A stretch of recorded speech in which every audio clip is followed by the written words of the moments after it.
À ce moment-là, il me dit ouais, bah faut brûler des poubelles, il y a des gens qui arrivent et tout.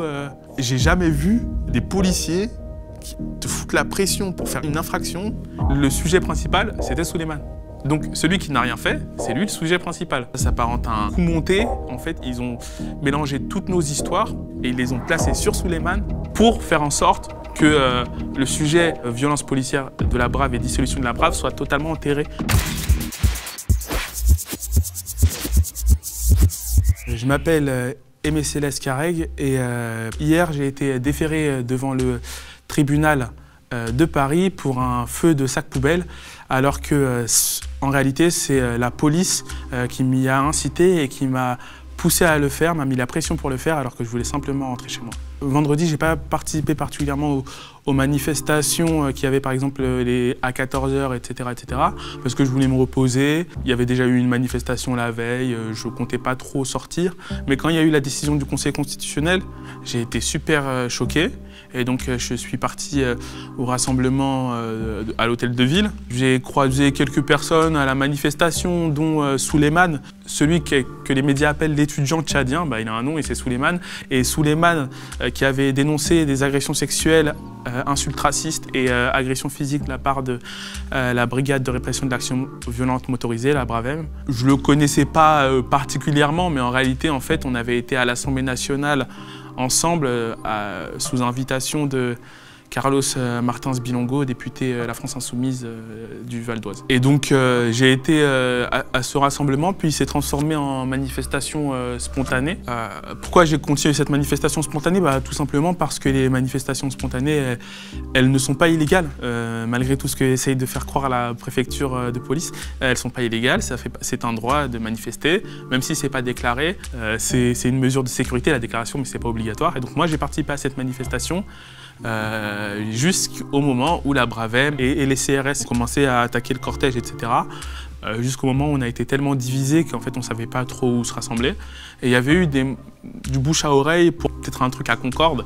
Et donc nous on se dit on va manifester à Concorde, parce qu'on a le droit de manifester. Et puis quand on arrive à Concorde, on sortit rue de Rivoli, 4 personnes qui parlent politique en critiquant Macron, pour faire simple.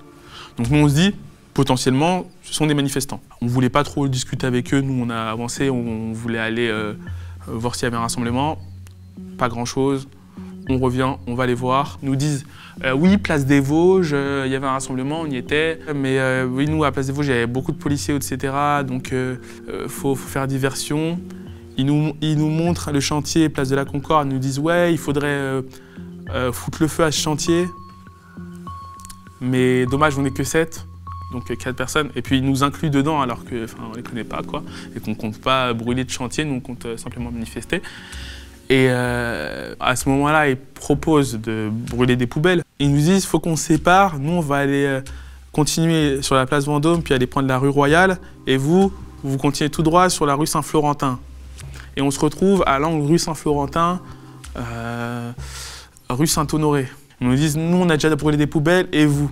Et nous on dit, bah non. Et donc à ce moment-là, il me dit, ouais, faut brûler des poubelles, il y a des gens qui arrivent et tout. Puis en plus, nous, on a déjà brûlé une poubelle, et puis il y a la police qui va arriver, il faut brûler des poubelles, il faut brûler des poubelles. Puis moi, je me dis, ouais, ces gens, ils sont bizarres. Ces gens, ils sont bizarres. Mais en même temps, je me dis, mais ces gens, ils sont bizarres, mais ils ont le double de mon âge. Moi, je veux rentrer chez moi. Je mets les mains dans mes poches. Dans le fond d'une poche, je trouve un briquet. Je me dis, peut-être qu'ils vont me laisser tranquille. En plus, sachant qu'ils étaient 4, que je les connais pas, qui sont bizarres, qui parlent de mettre le feu à des chantiers. Je me dis, ces gens, peut-être qu'ils sont alcoolisés, peut-être qu'ils vont s'en prendre à moi. Donc je me dis, bon, là, il y a une poubelle, c'est les petites poubelles de Paris, c'est pas les poubelles des particuliers, c'est les poubelles publiques, donc c'est-à-dire c'est en métal et donc ça prend pas feu, il y a juste le plastique qui prend feu.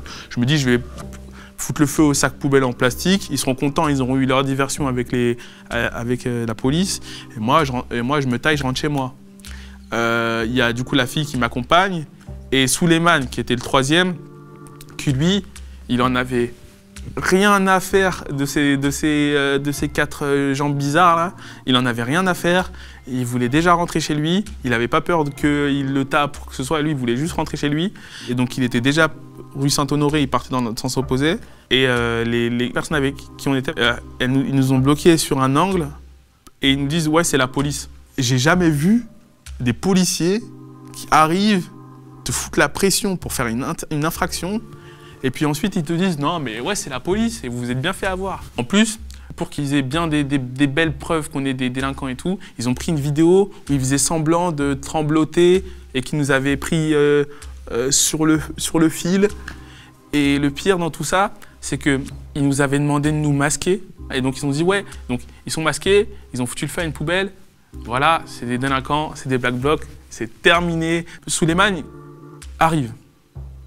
On se demande mais pourquoi Souleymane il arrive Et en fait, il y a un policier qui est allé le chercher pour le ramener, alors qu'il n'était pas dans les vidéos qu'ils ont prises, qu'il n'a jamais consenti à toutes leurs bêtises, qu'il a refusé à chaque fois qu'ils lui ont proposé de commettre des dégradations. Et puis il menotte Souleymane et il le ramène avec nous. Et à ce moment-là, on se demandait mais pourquoi ils l'ont pris?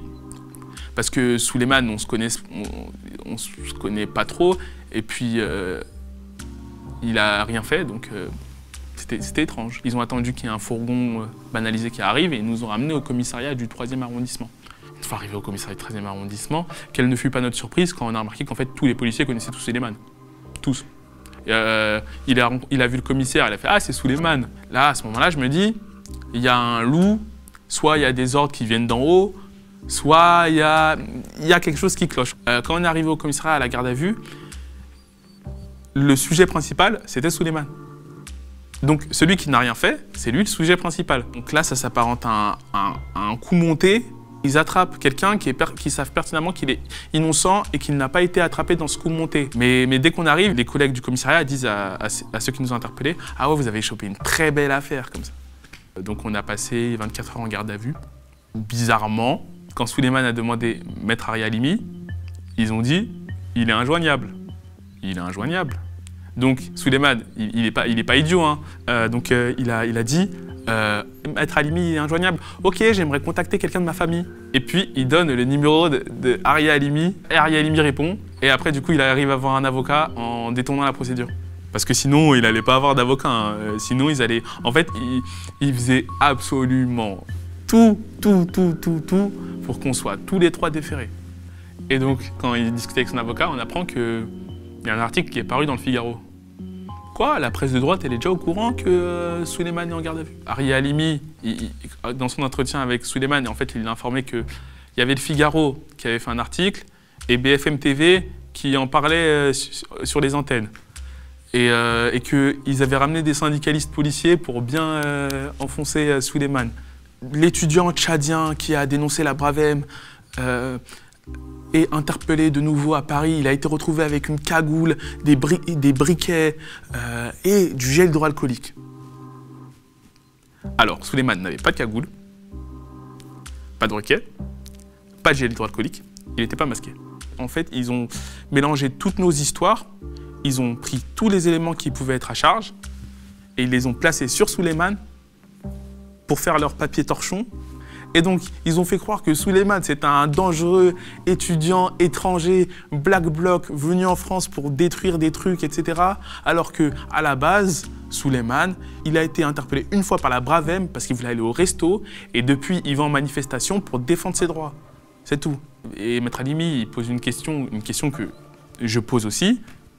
Est-ce la préfecture de police de Paris, sont-ce les policiers qui ont interpellé Souleymane à l'origine d'un stratagème policier pour interpeller Souleymane qui a osé, en tant qu'étudiant étranger, dénoncer des agressions sexuelles et des agressions racistes de la Brave motorisée, pour laver leurs collègues de la Brave et pour faire en sorte que le sujet Brave Brave violence policière de la Brave et dissolution de la Brave soit totalement enterré médiatiquement. Ça, c'est la question que je pose. Maître Aria Halimi et Maître Alexis Baudelin veulent les caméras de surveillance. Pour le premier, car Maître Aria Halimi, conseil de Souleymane, a déposé en son nom une plainte auprès de l'IGPN. Il a été entendu lundi. Et dans sa plainte, il relate les faits d'incitation à la violence de la part des policiers et son arrestation abusive. Maître Baudelin demande les caméras de vidéosurveillance pour la simple et bonne raison que Ils disent dans leur déposition, les policiers qui nous ont interpellés, qu'on est venu les voir pour leur proposer de mettre le feu à des poubelles, qu'ils ont décliné car ce sont d'honnêtes citoyens en plus d'être des gardiens de la paix, et qu'après ils nous ont suivis en filature, ont vu que nous allumions un feu à une poubelle rue du Chevalier Saint-Georges dans le 1er arrondissement de Paris. Concorde, c'est l'un des quartiers les plus touristiques de Paris, donc il y a des caméras partout, partout, partout, partout. Et donc ça veut dire qu'on peut très bien savoir que vous êtes passé par la rue Royale et non pas par la rue Saint-Florentin.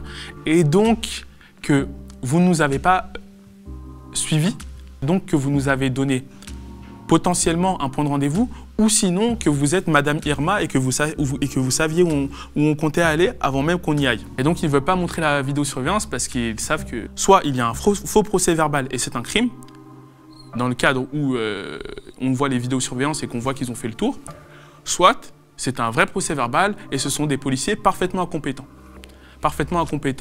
et potentiellement corrompus, car ils cherchent avant tout du chiffre au lieu de protéger les biens de la mairie de Paris. La question que je vais poser à la préfecture de police, c'est pourquoi avez-vous prolongé de 24 heures la garde à vue de Souleymane alors qu'il n'y avait aucun élément contre lui, aucune vidéo contre lui, rien trouvé dans ses affaires. Pourquoi donc l'avez-vous prolongé, si ce n'est pour faire le tour des plateaux télé comme vous l'avez fait tout ce week-end pour le salir. Souleymane, il a été libéré quasiment à la toute fin des 48 heures et nous on a appris qu'on était déféré. Alors déféré, ça veut dire qu'on est renvoyé devant le tribunal de Paris, porte de Clichy. Alors j'étais assez serein parce que c'était pas grand-chose en soi, un sac poubelle.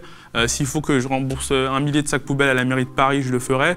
Mais en tout cas, c'est pas l'essentiel. Moi, j'ai envie que ces policiers répondent de leurs actes et qu'on sache si c'est un schéma de maintien de l'ordre de faire ce genre de guet-apens totalement illégaux.